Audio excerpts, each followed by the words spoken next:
Hello, my name is Harley Mallard and I'll be taking your interview today. So I see the position you've applied for as a sports coach. Yeah, that's right, thank you. So just to let you know a little bit about me, I've worked here for 7 years as the head of recruitment. I've previously worked for the FA where I oversaw non-league regulations, and I've worked for Brentford Football Club. Right, let's get into it, shall we? Yeah, sounds good. So Charlie, tell me about yourself. Well, for a start, I love football. Yeah, that would be good for a football coach. Yeah, I suppose so. I've been playing football all my life, and I've been coaching for a while. I'm a hardworking person and a great team player. I'm also good at leading things, whether that be in a group or in sports scenarios. I've been working since I was 13 and I haven't stopped since. That is good that you have experience working. We like to have experienced people around our setup, which brings me to my next question. Tell me about your coaching experience. Well, I started coaching for a semi-professional team called Russian Diamonds. I worked in a pre-academy where I was the goalie coach. I worked with kids aged 6 to 10, and I had plenty of positive feedback from other senior members of the coaching staff and from the parents of the kids. Yeah, that sounds good. When did you start this? When I was 17, started towards the end of the 2020-21 season, due to it being introduced quite late in the season in preparation for the season after. Excellent. Any more experience you can tell me about? Yeah, my final year of school, I worked with the head of PE to run the Year 7 football team. I helped in lunchtime training sessions and after-school games. I see. Did you perform any coaching sessions in this setup? I did a few, but the teacher was mainly in charge. That's fair. I suppose at that age he may prefer just to do it himself. But he always said how much he appreciated my help, and he asked me every week if I'd be coming to the sessions. That's good. So Charlie, when looking at players for your team, what do you value more, hard work or talent? Personally, I look for a good mix of both. I can't be having good players who don't work. That would create a lazy setup and wouldn't work well. Whereas if I had players who always worked hard but they weren't as good, then the team wouldn't really reach the objectives. For me, hard work's best combined with talent, and of course talent won't work unless the player works hard to keep their talent. This would create a good competitive mindset that reflects how we play as a team, and yeah, that's the main quality I look for. I like that. How would you attempt to recognise this?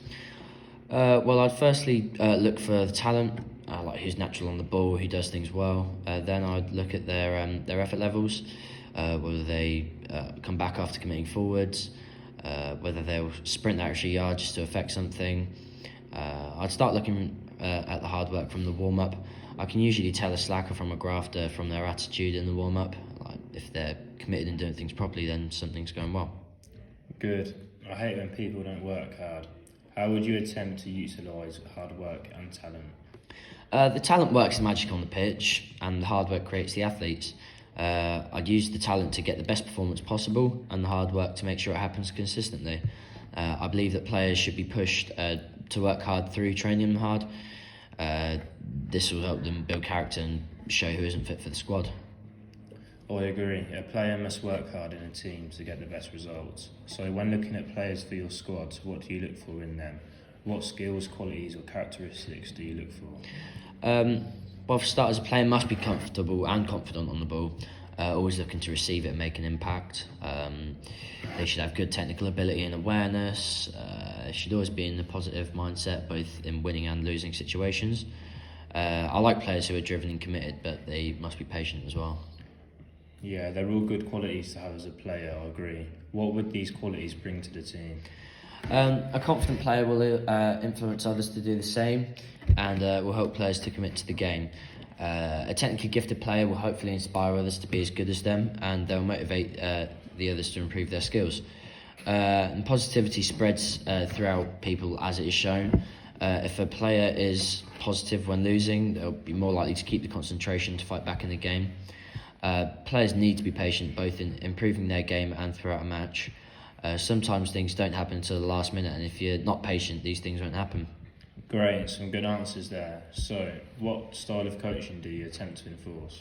I believe that it's best for a coach to have a democratic style. I try my best to get on well with my players, and I believe that part of that comes from my coaching style.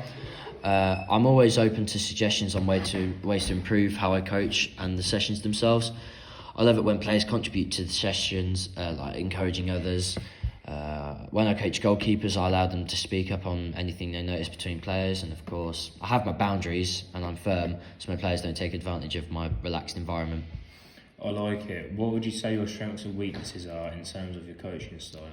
For strengths, I'd say it creates a good, friendly and positive environment where players feel valued and more involved with what happens with the setup. I can create sessions easier and I get to know the players. Players will also they will also gain more respect for me and enjoy sessions more. That's good. And your weaknesses? Well, sometimes I'm not sincere enough and I let things slide from time to time, but I try my best to counter that. I never let people take advantage of my style, as some people will try to use it to make sessions too easy, which I won't let them change it.